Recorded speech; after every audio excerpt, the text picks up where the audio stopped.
Welcome to But For Real, a variety show podcast co-hosted by two therapists who also happen to be loudmouth feminists.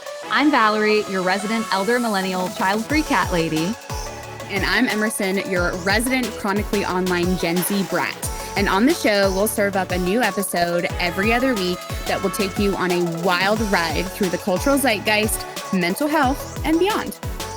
You'll definitely laugh and TBH sometimes maybe cry a little because this is a silly and serious show. Buckle up, my friends, and let's get into today's episode. Here we are, once again, into your ears, whether you like it or not. I mean, you could turn it off, but we hope that you don't want to. Yeah, why would you? Yeah. We're just girls. Exactly. So as we are recording this, and this will come out either on or around Christmas. You're welcome. Yeah. So a nice little present for you to unwrap, whether you celebrate Christmas or not. And one of my favorite things about this time of year is just all of the reflection of the past year and the planning for the year ahead. Sure. I love to reflect. I love to plan. Some introspection. Yeah. What have you been up to? I feel like I've been in the same kind of vibe a little bit. I'm trying to be, and I've talked about this like with the seasonal blues or anything. I feel like this year I've tried to be really intentional about just being like curious or neutral. Like I'm trying, like on a day like today when it's like gloomy and rainy, like I'm trying to not immediately just like have shit colored lenses on and be like, wow. I'm just like, I'm like, okay, so like it's a chilly kind of day. Like put on your Ugg booties, girl. Like keep those piggies warm. So just like small perspective shifts is big for me, just like as a black and white thinker. So I am excited for, this is my last week of work and then I'll have a little bit of a break for the holidays, which I'm really, really excited for. Yeah, and I just have been kind of thinking of, like, my ins and outs. Like, remember when we did that? I got it together. Oh, that I was feel like fun. that's going to be a practice for me maybe going on because I'm not a big resolutions person. Yeah. So, yeah, think of your, what's in, you know, what was in this year, what's out going into next year. Ooh, I love that. I totally forgot about that. So thank you for bringing it up. Yes. Now it's time for our first segment, Tea and Crumpets, where we tell you what we can't stop talking about this week. So I have just finished, I was reading some of it. I was like reading and audiobooking. It was kind of like twofer. But I finished Men Who Hate Women by Laura Bates. This book has been sat on my shelf for perhaps 3 years. Yeah. And I don't know what sparked it, but I all of a sudden just felt like I was like in the right kind of like learning space to pick it up because it's doozy. Oh, I bet. The whole title is like Men Who Hate Women, How Extreme Misogyny Impacts Us All, by Laura Bates. Really, really amazing book. I think no matter who you are in terms of your like gender identity and or what you do or what you find interesting, I think everyone could benefit from reading a book like this. All about the manosphere, incel culture. I feel like there's been certain moments of my like journey in feminism and some of my clinical work where this has kind of come up. So it was really interesting to hear some of the language, but now actually like understand what it means. And it feels really disheartening and also empowering at the same time that I understand this knowledge and I can now begin to like pick out when it's happening conversationally, which for me, I'm very privileged and lucky that the majority of the spaces that I'm in are with people that reflect my morals and values. So, like, it's not often I find myself... men, right? Sure. Oh, my gosh, sure. And so it's not often that I find myself, like, needing or, like, having to pick this stuff up. But it's really, really interesting just how pervasive this kind of ideology is, especially, like, in America. And the UK. I think she's British, the author. I'm not sure. But I highly recommend, like, it's a doozy, like, break it up. It took me a while to get through this book because there was moments when I was reading it, I was so pissed off. I just, like, had to, like, go touch grass. I was like, I can't. You needed, like, an America Ferrera monologue moment. Oh, my God. I was like, someone Barbie me, quick. I was like, please. But highly recommend if you're looking at just kind of understanding this kind of pernicious realm that is kind of in the underbelly of a lot of our society, politics, everything. Yeah. The patriarchy is in everything. Yes, it is. And again, it's like hashtag not all men. Sure. But it's insidious. Well, and the darkest things can be the most slippery and covert, and they can sneak their way into places that we think, well, this is not an extreme person or place or organization. It can sneak its way in. Yeah, if you're raising young men, please read this book. Like, I'm so beyond serious. And watch the documentary, The Mask You Live In. I'm obsessed with it. I need to watch. It keeps coming up, I feel like, in our different stuff. Yeah.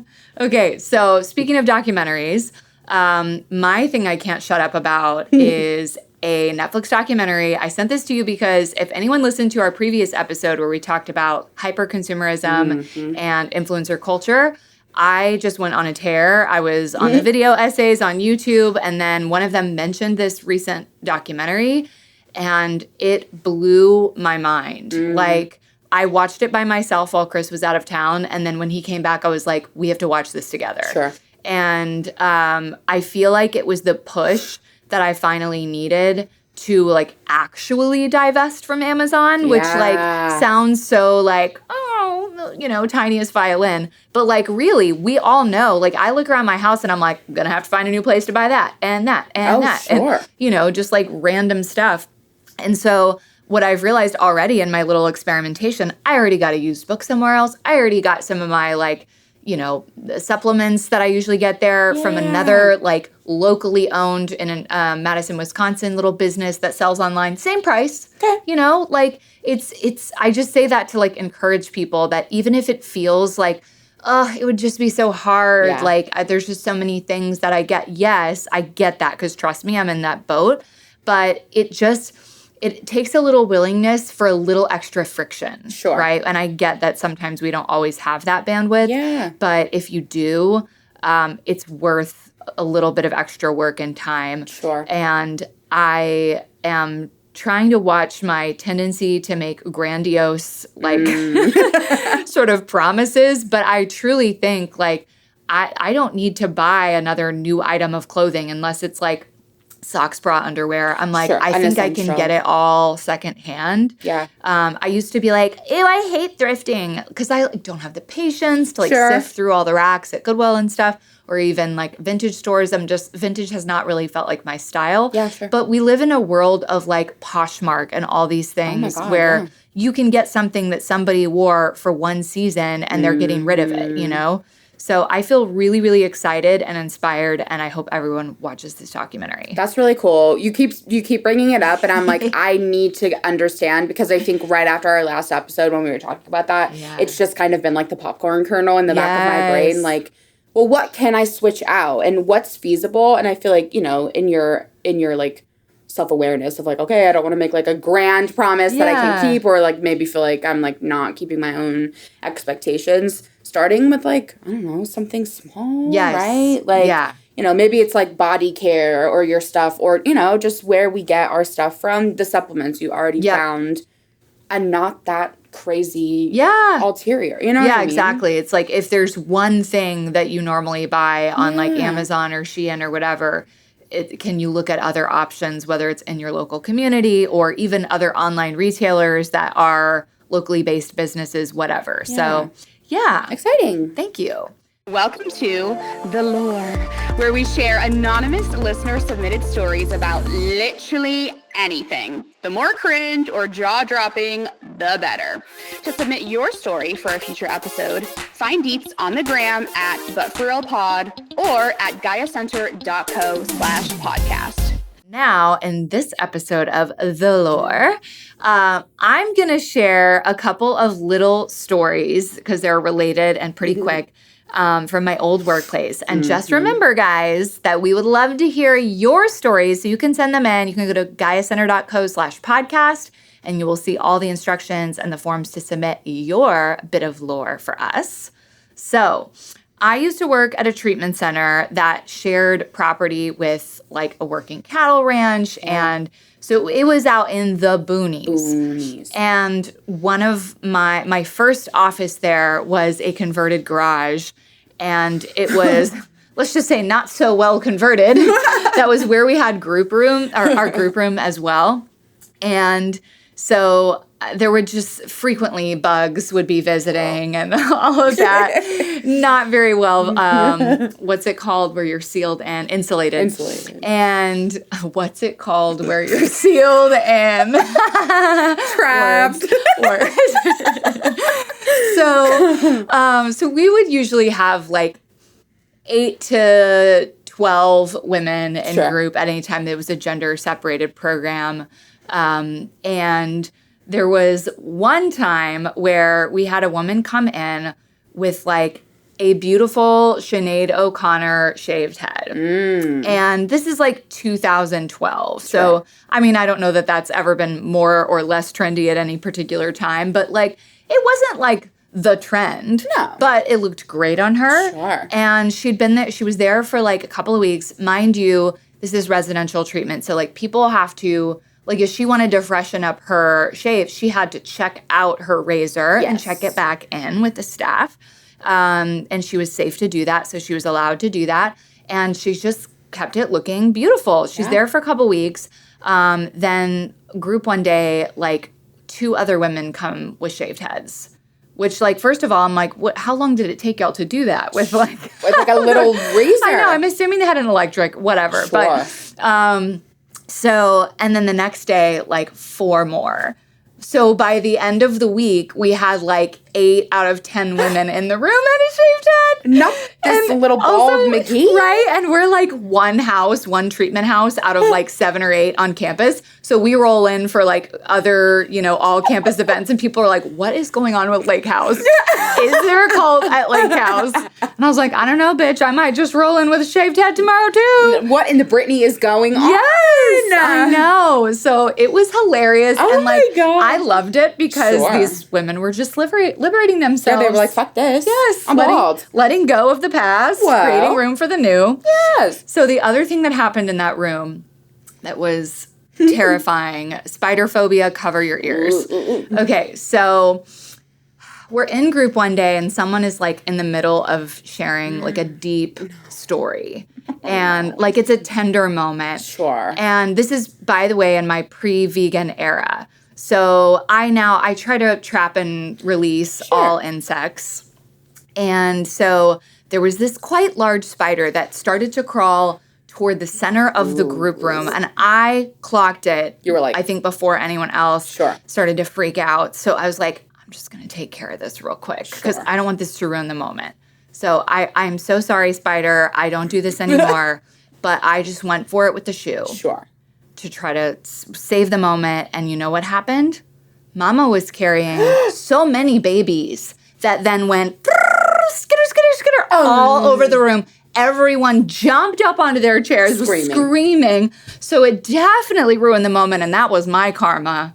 I deserved that. I lifted my foot off the ground because when I was a kid and I used to have shit that freaked me out, I would always put my feet, and I still do it because I'm like curl in, become a turtle. The babies, that's one of my worst. I felt so bad. Yeah, so don't ever squash a spider because you never know. You never know what vessel Mama is hauling, okay? Oh my God. Oh no. Okay. Well, love that lore. Thanks. A group bonding moment. For sure.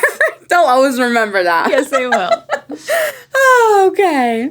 And now it's time for the DSM. In our DSM, all varieties of dysfunction, spiraling, and meltdowns are welcome.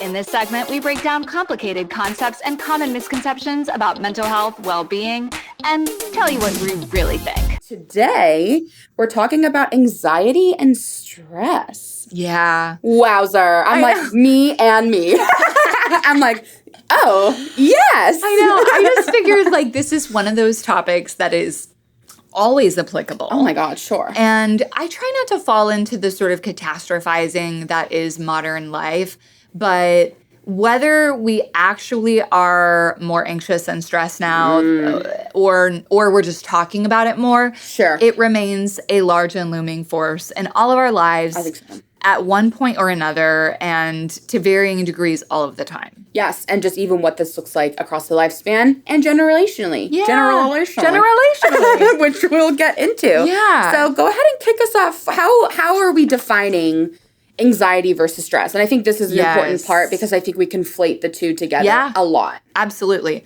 So, and they can overlap, but like stress is really a response to external pressures or demands, which we might call stressors, right? And I always like to say that stressors, there's often many stressors that we cannot change. Sometimes we can, and we really need to look at that. Like, where can I minimize or mitigate my stressors? But there are going to be stressors and points of life. You have a newborn child, you have a full-time job, whatever. You cannot change that stressor. No. What you can change is how you metabolize the stress that it causes on an ongoing basis. So these stressors, like, you know, in the newborn example that I gave, is often time-limited, situational. It could be like exam season or, you know, preparing for a new software release if you're a developer, like all kinds of things that kind of ebb and flow that can increase the level of stress, preparing for a move or a wedding or all of these things, right? So stress can actually be positive, right? There's this idea of eustress versus distress. And eustress is actually an appropriate amount of, like, think of like fire under your butt. Like if I don't have a deadline, am I going to actually sit down and work on the paper? No. So the deadline of the paper is enough eustress that it gets me going, right?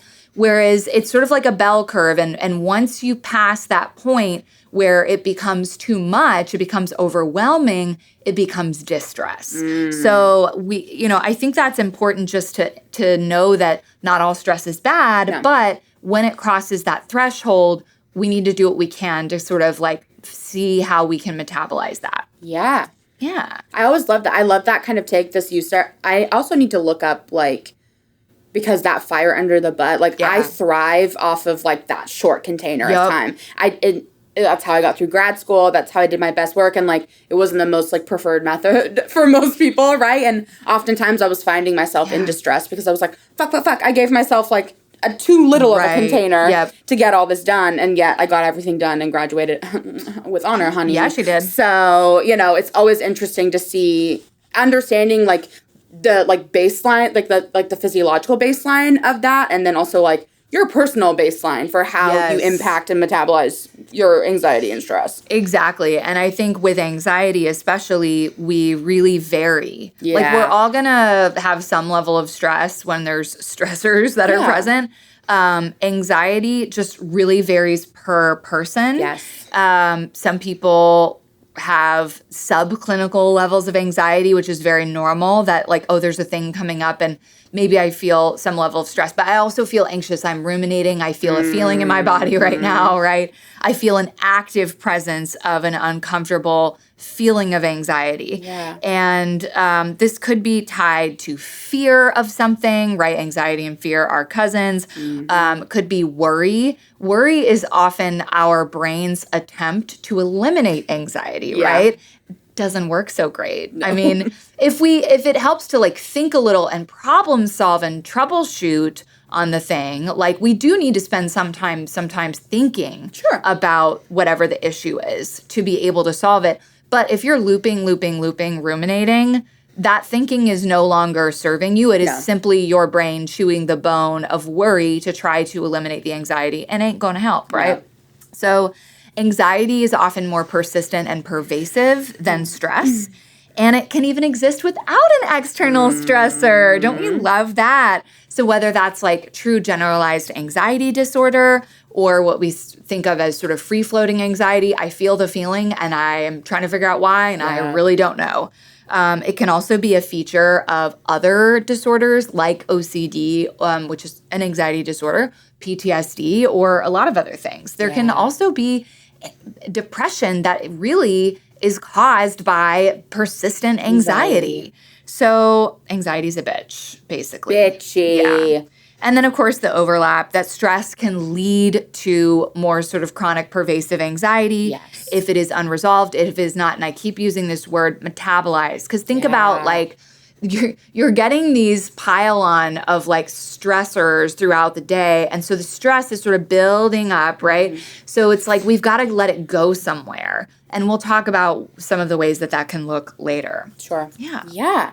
So, of course, for the generationally, The generational. I'm going to make that into the joke all the It's a time. thing now. Yeah, of course. So how are millennials and Gen Z struggling? What's the difference? So some stats and insights from APA's 2023 Stress in America report. For And the APA is the American Psychological Association. It's us.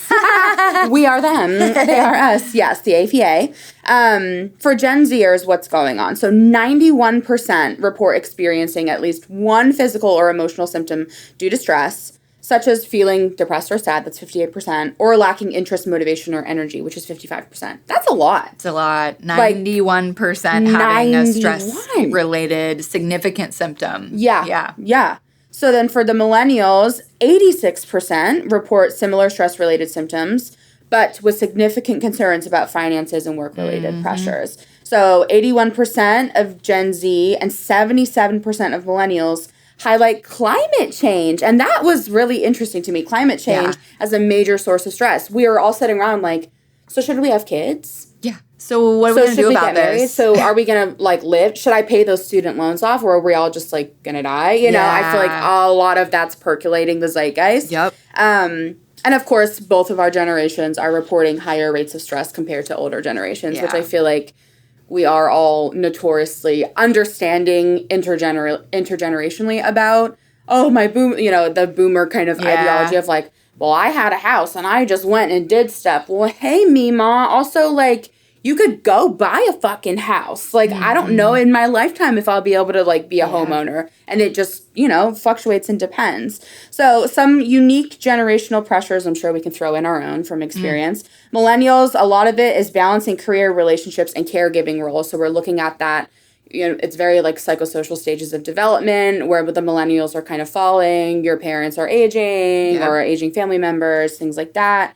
And then for the Gen Zers, just navigating formative years during the societal upheaval, mass shootings, the pandemic, climate change, all of it. And then the impact of the pandemic on both generations. For me, and, if I, like, voiced for Gen Zers, COVID happened for me.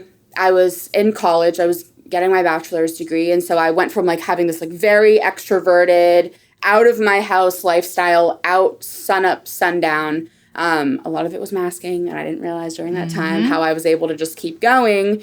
But when COVID happened, my life, like, completely, like, hit the fan. Like, everything went to shit for me personally, which is a hot take. I have a lot of, like, introverted people in my life that were like, oh no, this is great. I was fine. And meanwhile, I'm just, like, rocking back and forth in my house, trying not to fucking freak out. It felt like it, like, took a little bit of, like, my collegiate years for me, which was hard. I had a lot of change there. And then entering grad school while still navigating some of the pandemic and what that was like and how that impacted some of my learning, to now just kind of finally being out of, I feel like I'm, like, finally looking forward a little bit more. It's taken me a good 3 years to stop clutching to, like, my pre-pandemic life. I had a really, really hard time, but also I'm 25. Like, there's just, like, this, I call it, like, the symptoms of my 20s all the time. And so some of it's normal. I'm like, normally, the normal amount of nostalgia for pre-pandemic life, but also where it was holding me back a little bit. And I felt like I was always just grieving and not looking forward. So some of those, that's just me. But I think amongst some of my friends that are the similar peer age, like me, we're kind of chewing on those things. And then some of the career stuff, I'm just, like, a baby in my career, all of those things. I don't know. What do you think if you had to speak for the millennials? Yeah. Well, of course, this isn't my situation, but a lot of millennials during the pandemic were trying to take care of and school their young children at home while working their jobs. Yeah. Right? So it was different flavors of chaos for every generation, of course, but there's something about, it's not to say that, like, boomers and Gen X, like that other generations don't have anxiety and stress, my God, right? Of course sure. they do. But I think that there's something kind of frightening that's happening with these younger generations where it is just amplified more than ever before. So we're trying to look at all of the variables to understand why. And so it's like, okay, being the age that we were during the pandemic and all of these, societal upheaval. And also I know it's kind of a horse that gets beat a lot, but not a very vegan metaphor. A lot of them aren't really, but two birds, one stone. Yeah. Sorry, birds. The role of technology and social media and having been essentially raised on it, right? Not alongside of it. Yeah, on it. Right. And I mean, who knows what that's going to look like for, what are they, Gen Alpha? The next one, right? The one under me. Yep. But it really, I think, made everything, it exacerbated all of the impacts of anxiety and stress. I feel like generations before had, not everyone, it's not a monolith, but had often more diverse coping strategies. Sure. Whereas these younger generations who are just like technology natives, just the go-to of, if I'm a little bit uncomfortable, a little bit bored, a little bit lonely, a little bit whatever, then I'm going to go to my phone, and shocker, tends to make it worse. Yes. Right? So that constant connectivity, we have a lot of difficulty unplugging and truly resting. There's all the FOMO, information overload. Yeah. Your brain gets used to that level of hyperstimulation. So when you try to remove it, you feel more anxious. There are studies that have shown that people who spend more than 3 to 4 hours a day on screens, which is a lot of people nowadays, report higher levels of anxiety and stress, shocker, compared to those with moderated use. It can also disrupt, of course, sleep patterns and increase isolation, all the things, comparison on social media, constant news cycles. And then really, to me, what I think has screwed with my brain the most is the sort of constant dopamine hits, right? Yes. And then again, becoming sort of calibrated to that frequency, that pace, that level of dopamine, so that when you try to sort of like do better, it's like, oh God, why do I feel so funny inside? Yes. Yep. That makes me even think of when we were doing our workshop on Friday, and you were talking about how you were setting yourself like that container of time to sit and read. And okay, well, even if I'm like rereading that page 3 times because my dopamine receptors are fried, I need to just sit here and like do some of that retraining a little bit. And I feel like with young people, the Gen Alphas for sure, I can't get on TikTok without seeing some educator being like, hey, I think the kids are in a crisis. Like they can't concentrate. Kids are not okay. They don't talk to each other. Yeah, they're not okay. They don't turn and talk to their peers anymore. They just like, and it makes me think, and you'll talk a little bit about ACT, but I always think of like inside world, outside world, like very much like in the Matrix of like what's going on internally and what's going on externally. And some of just those motivations and what's going on when we have technology and social media as this really big crutch that societally we used to not have. Yeah, absolutely. And like I said, I mean, this is not this sort of cyclical way of trying to manage stress and anxiety it's not exclusive to tech and social media, right? Sure. Like we have other quote unquote maladaptive strategies like drugs and alcohol, excessive fill in the blank, gaming, shopping, spending, control of food, eating, work, etc. And so we'll be getting into a bit later, what do we do instead of try to sort of run away from those feelings? Yes, absolutely. So what are we looking at? That's the age-old question. Like, how do I fix this? How do I deal with it? What do I need to be doing? And so fix is always the interesting word when that comes up clinically. So general stress relief. And I feel like a lot of times this is the baseline kind of stuff that you're talking about amongst your community, but also like with professionals, with your doctor, whatever. And everyone kind of like gets their back up a little bit, me included. Like I am saying we is me too. I'm always like yoga. Right. Yeah. I'm like, if I sleep 9 hours, I'm actually rested and I can go do things. So those just quick and dirty, the practicals. Please sleep and sleep better if you can. Give yourself good sleep. Exercise.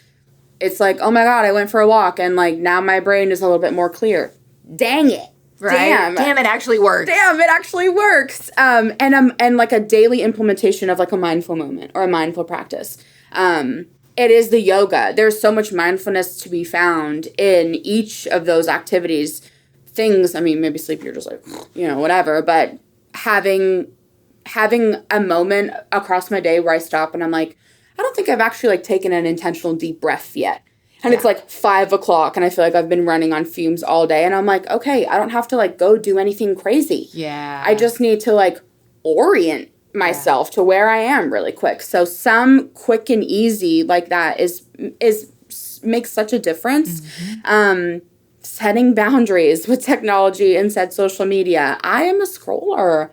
I will be scrolling. And then I'm also like, I'm scrolling and I feel bad. So just providing yourself a little bit, you know, give yourself a container to go scroll and like do that if you enjoy that. But also what's the internal kind of boundaries and parameters, limits, capacity, what's going on there. And then some kind of emphasis of routine and structure. And again, everyone responds differently to what they need in terms of structure and routine. But providing yourself with something dependable almost. Like I always get a little like creepy inside when I hear the word discipline. Yeah. Because I'm always like, it feels negatively connotated for me. But dependable or reliable feels a little bit more like accessible and more achievable. So like do something that feels dependable with yourself. Do something that feels reliable. So whether it's that standing yoga class a couple of days a week, or it's I'm going to dedicate to having a moment of mindfulness with myself every day. So something that we're kind of using just in the general kind of sphere.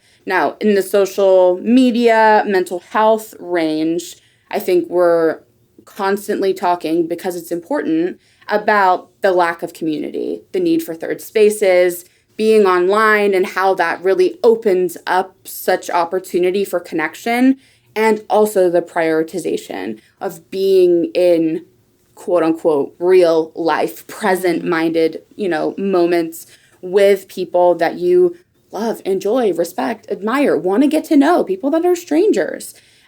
Just that looking at this loneliness epidemic that we're in all the time and actually, you know, doing something about it. I think we talk a lot about it because it is important, but what are we doing in terms of personal self, putting it into action? So, you know, looking at quality relationships, that's something that I've seen so much in my own personal sphere of over this past year of like really strengthening the relationships that I have.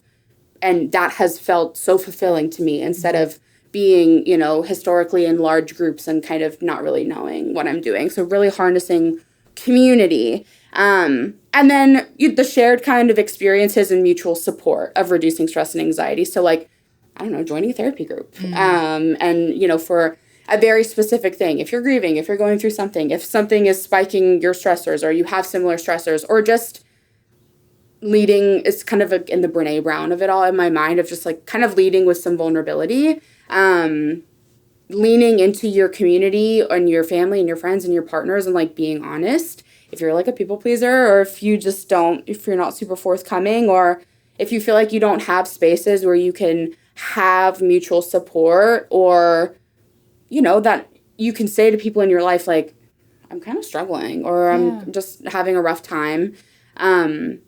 Cultivating that where you can go to therapy, go to a group, take a new class. Right. And the vulnerability of putting yourself out there, like God, it takes huge. It takes willingness to risk. Yes. And I'll share a really cool personal example. So obviously we know there's things like meetup.com, there's Bumble BFF, like there's all these different sort of tools that people can use if they need new opportunities to have that kind of in-person connection. But there's also like, you know, Facebook and Meta sucks, right? They're not helping our mental health, but we can sort of hack the system and look at how can I use this to help me build meaningful relationships. So a woman that I know who's now a good friend, she posted in the Nashville Child Free Facebook group, was like, hey, we're wanting to start a book club, and here's kind of a little bit about who we are. And now for the last almost year, like a dozen of us have been meeting every month, and we've developed such strong connections. That's cool. And like, yeah, you can connect over all kinds of things. I love when people are connecting with people who are very different. Yeah. In this particular group, it's an affinity group of very progressive women who are all child-free. So we bring something really special to each other that we don't get in our other spaces. Sure. And it's just really cool. And like that wouldn't have happened if, Sarah hadn't posted in that group and just said, hey, we're just going to see. Sure. And then if we hadn't all shown up and continued to show up, and it's just, so opportunities like that are available if you're willing to like raise your hand or put your hat in the ring. Yeah. Leading with that vulnerability. Yeah. Yeah. And I think I always balance like best case, worst case, most likely in those kind of situations, or like when we're looking at vulnerability, or if we're looking at like putting our toe into something, like, I don't know, I think especially with anxiety, I'm an anxious person, always have been. So I'm programmed to think of the worst case scenario with like so much stuff. So, okay, I'm programmed to think of the worst case scenario. Well, what's also the most likely and best? Yeah. Because if I can give myself the worst, well, what's the most likely and best? Right. And so, giving yourself a chance. Yes. I don't know, Okay, I love that. And I want to talk about like bottom up and top down regulation strategies. What you just described of sort of like, okay, my brain goes straight to the worst. So let me sort of like frame what's, likely here, what's probable here. Like that's an example of a great top down regulation strategy where it's like, okay, my thought is doing this. Yeah. Can I intentionally do this with my thought? Can I catch the distortion that might be happening in my thought? Can I look for, okay, do I actually have evidence that that's the likely outcome, right? And so top-down strategies can be really valuable. That's essentially our good old-fashioned cognitive behavioral therapy, CBT. We can identify and challenge those distortions because guess what? We are all stuck in them all of the time. Yes. And I'll talk about another strategy in a minute that kind of is a little bit different than that. But bottom-up regulation is essentially starting with the nervous system, right? So rather than like, oh God, I feel anxious and my body's feeling this and my thoughts are doing this. Okay, so let me first work with my body. Let me slow down my breathing. Let me put my feet on the ground. And this is really based in polyvagal theory, activating the parasympathetic nervous system, which is like all the rage nowadays, right? Yes. But how can you find that brake pedal in the nervous system? There's so many strategies. You can YouTube, you can Google. Someday we'll maybe do a whole thing on that. Sure. But focusing on the body to calm the mind, and then often we're in a better place to do the sort of top-down piece. Yes. So CBT and sort of the challenging distortion reframing is one way. There's another way that kind of came out of the third wave of behavioral therapy, and that is ACT, which you know that we are big fans of here, acceptance and commitment therapy. And the acceptance part is like, okay, I can't probably just avoid this uncomfortable anxiety feeling, especially like I'm going to go do this thing. I've never done it before. I'm feeling very nervous. I'm feeling a little fearful. I cannot possibly step into that thing and expect not to have this feeling. Sure. So instead of trying to change that, can I practice some acceptance with that uncomfortable feeling like in the body? And then the C in ACT, the committed action piece, is basically looking at what are my values, not that society or my family gave me, what are my chosen values?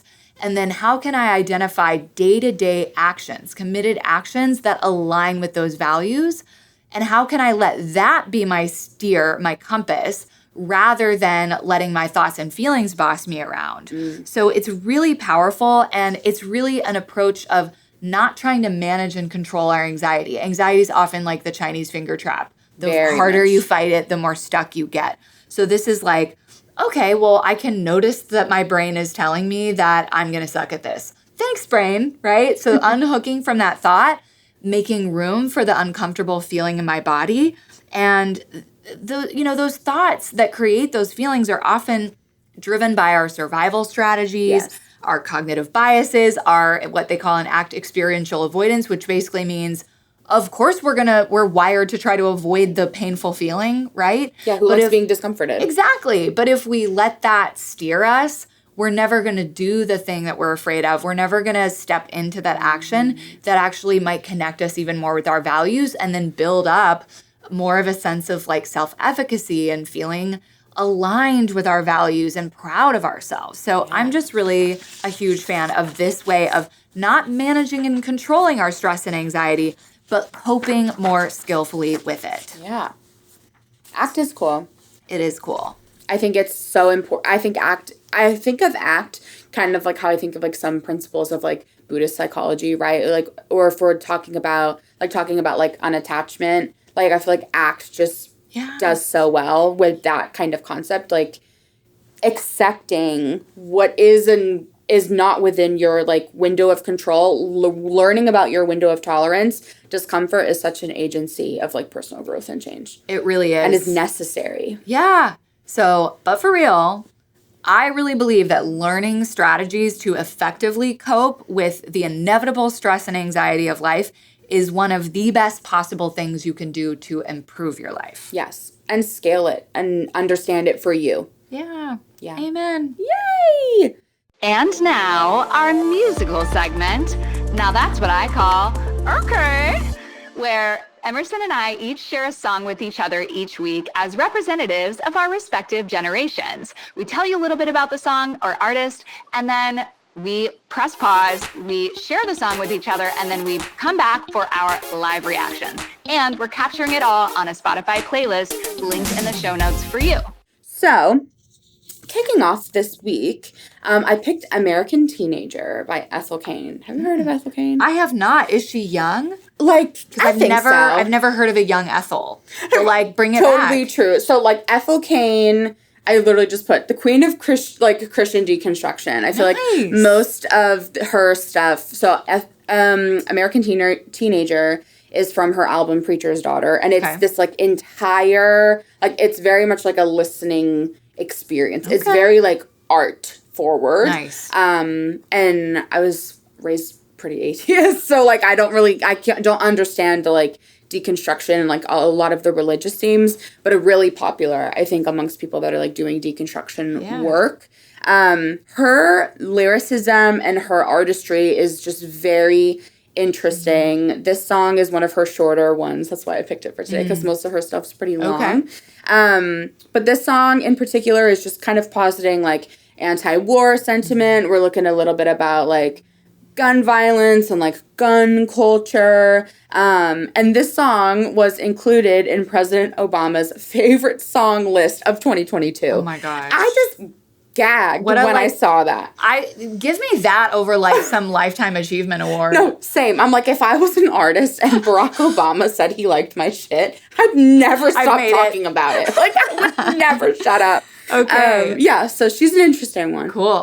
I'm excited. Ooh, I enjoyed it. Interesting, right? Yeah. It's like there's a little bit that's unique that's like just her, but it's also interesting to me how much like I'm just calling it like the Maggie Rogers-ness, right? Like there's like this whole sort of subgenre of indie pop where it's like they all kind of have a similar vocal tone and style and I'm like, I want to learn, I want to listen more and like pick up the differences, you know? Yeah. Her stuff is so like this one just banger. Sun-Bleached Flies. I was going between that one, but it's a lot longer. So I was like, okay. But cool. Yeah, a good like car. Yeah, like you're just kind of like, get to listen. That main character song. Cool.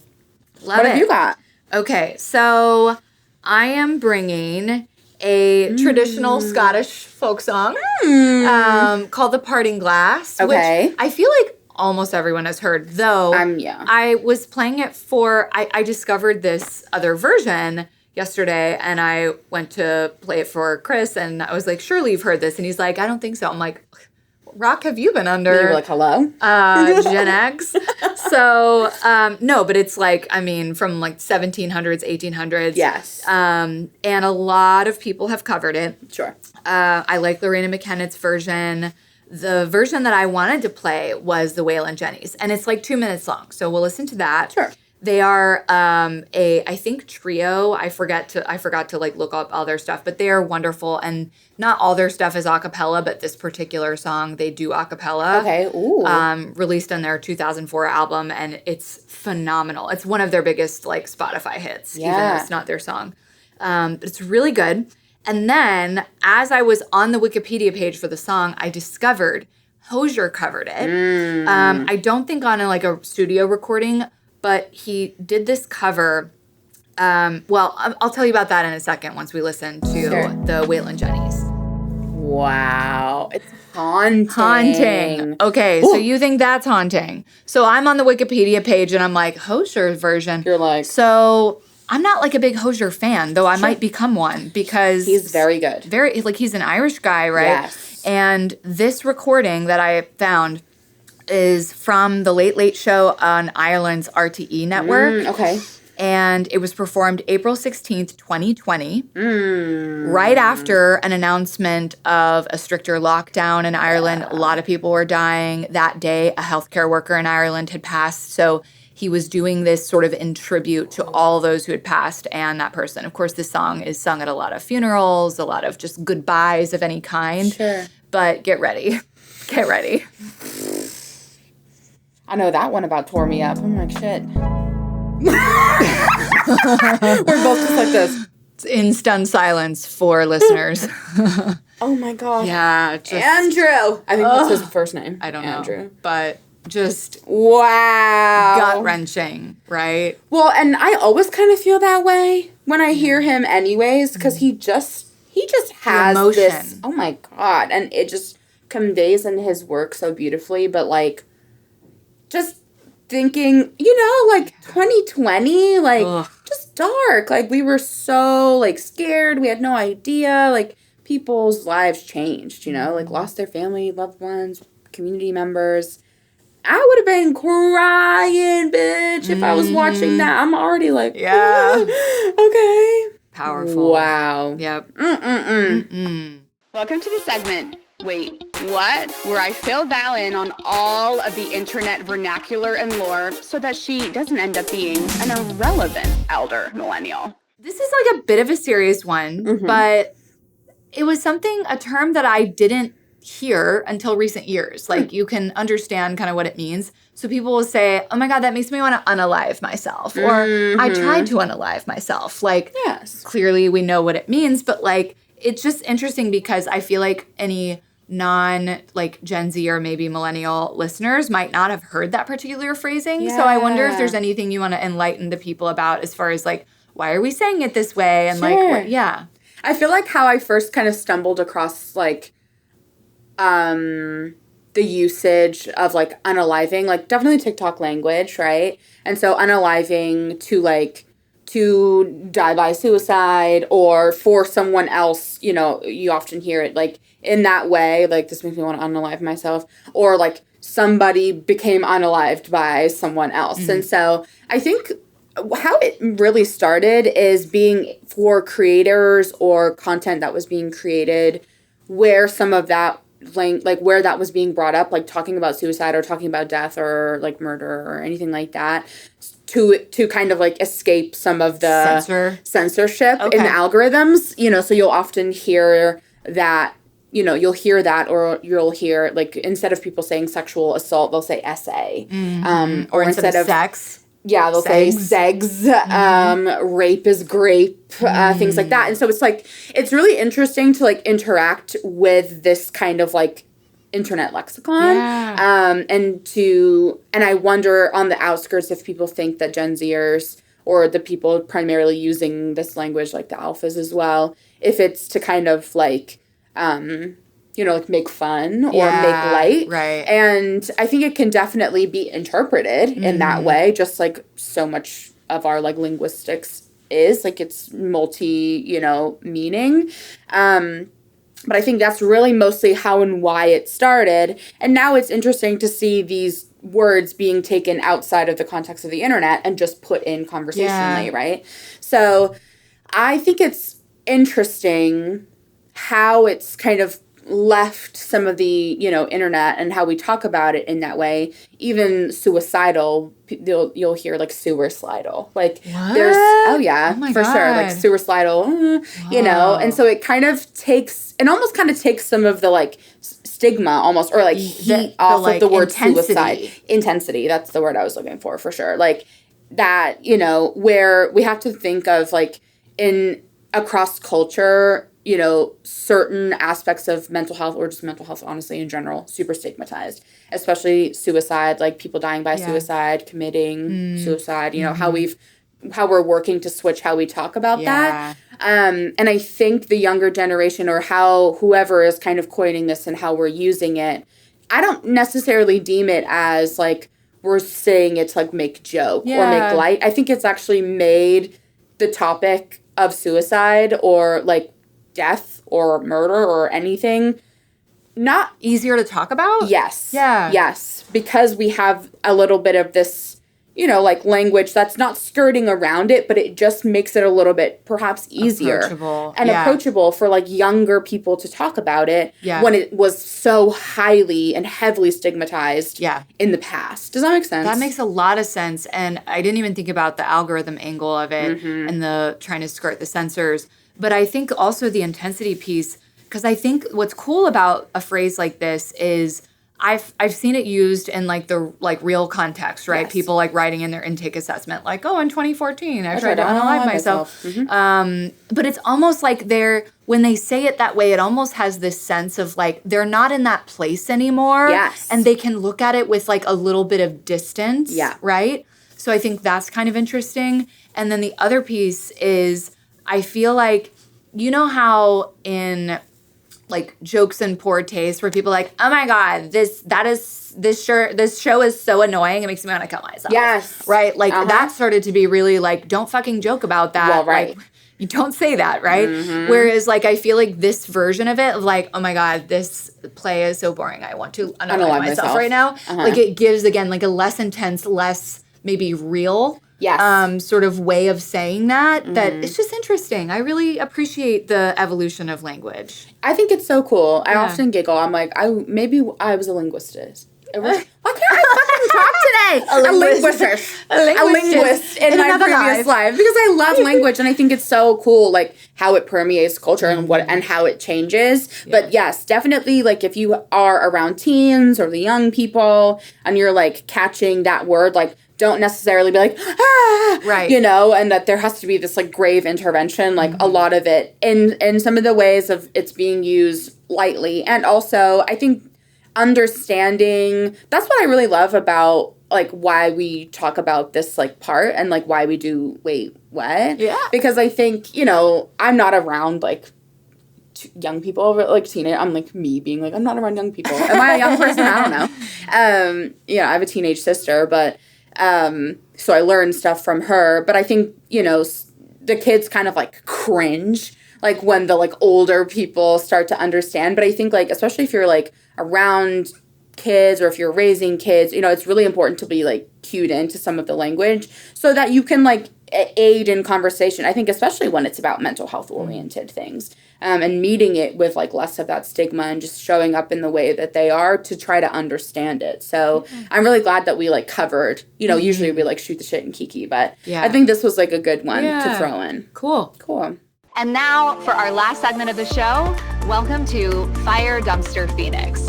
It is rough out there, y'all, and we need all the hope we can get.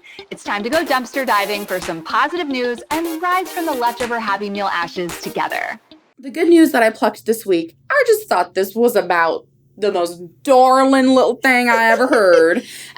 So these grandparents, Sean and Bruce Carpenter from Bean Blossom, Indiana, who and where live. Bean Blossom. I'm like, oh my God. Planted over 5,000 Christmas trees over a decade ago to help fund their grandkids' collegiate careers. I just thought that was so cute. Creative. So creative. And I just put like, what a labor of love. Yeah. So they have 8 grandkids, and I believe that they have, you know, they planted the 5,000, weather, different, you know, rotting or whatever. So they had a good 1,000 of them to sell this season. And I'm like, how can I keep up with the bittersweet farms? Or I think that's what they called it. Yeah. Bittersweet farms. In rural Indiana. So if you're listening to this and you're in rural Indiana, I don't know, go get a Christmas tree from Bittersweet Farms, I guess. But, they just planted all those trees, waited until they thought, okay, by the time they're 6 to 10 feet, hopefully our kids are like almost there or starting to go, and just like to help fund some of their collegiate education. I just think is really sweet. That's so cool. And just like, again, like a lot of times we think of like people who have their college funded by parents or whatever is like, oh, this must be like intergenerational wealth. And like, sure, you have to have some level of privilege to even have the ability to buy the land and da-da-da-da, sure. But I think it's just neat always seeing ways that people do get creative and think outside the box. So awesome. Yay, we'll do that. So I'm bringing another. I know I've brought one before from That Good News Girl on Instagram. I started following her. Jen. And I follow her, but like I never see shit on Instagram. Usually I see what people DM me and stuff. Yeah. And so thank you, Rebecca, for DMing me this. Queen.